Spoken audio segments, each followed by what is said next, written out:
L'objectif de cette vidéo est de faire un point sur les quelques petites erreurs qu'on peut rencontrer lorsqu'on fait la représentation graphique d'une fonction sur un intervalle donné. Alors pour l'exemple de la vidéo, j'ai choisi d'étudier deux fonctions, f et g, qui sont définies sur l'intervalle -5, 8, comme on le voit à l'écran.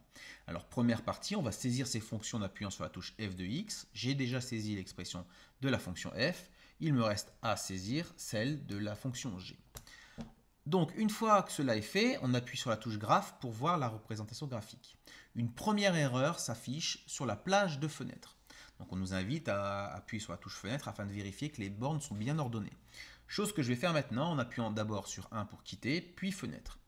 On s'aperçoit ici que les bornes xmin et xmax ne sont pas ordonnées, qu'elles ne correspondent pas à notre exemple. Donc, je vais changer les valeurs. Donc, -5 pour xmin, 8 pour xmax, et j'appuie à nouveau sur la touche graphe.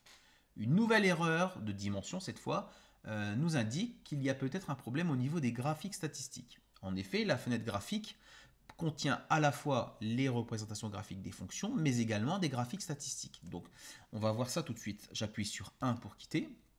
Je vais dans l'éditeur de fonctions. Et on voit en haut de l'écran le graphe 1 qui est en surbrillance, ce qui veut dire que la fonction graphique statistique numéro 1 est à afficher. Donc du coup, je vais sur graphe 1, je sélectionne en appuyant sur Entrée, et là, du coup, on voit qu'il n'est plus en surbrillance, donc le graphique statistique numéro 1 ne sera pas affiché. Alors pour information, une erreur est possible. Imaginons que le graphique statistique que vous demandez soit correct puisque vous avez saisi des bonnes valeurs. On pourra l'afficher également en même temps que la courbe représentative d'une fonction donnée. Sauf que ici, quand je vais appuyer sur la touche Stat puis 1, on s'aperçoit que les deux listes n'ont pas la même dimension. Et comme on a demandé ici, en appuyant sur la touche seconde puis f de x, et le graphe qui dépend de L1 et de L2, ben automatiquement, il y a un souci de dimension sur les deux listes. Voilà pourquoi on avait une erreur. Alors, je reviens à mon exemple. J'appuie à nouveau sur la touche graphe et on voit qu'il y a un problème puisqu'on avait saisi deux fonctions et seule une d'entre elles est affichée à l'écran, la rouge. Donc, c'est-à-dire la fonction g. La fonction f n'est pas affichée tout simplement parce que ici, vous voyez, le égal n'est pas en surbrillance. Ça veut dire qu'en gros, l'expression de la fonction a été enregistrée dans l'éditeur, mais pour autant, on n'a pas demandé à la calculatrice de l'afficher à l'écran. Donc on appuie à nouveau sur la surbrillance. On voit que pour les deux fonctions, le signe égal est en surbrillance. Et maintenant, ici, on voit apparaître directement les deux courbes représentatives.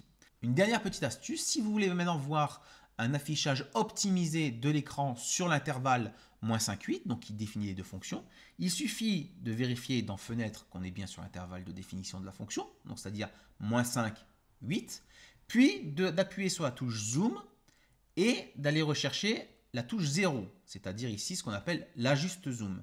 Et là, la calculatrice va afficher directement les deux représentations graphiques.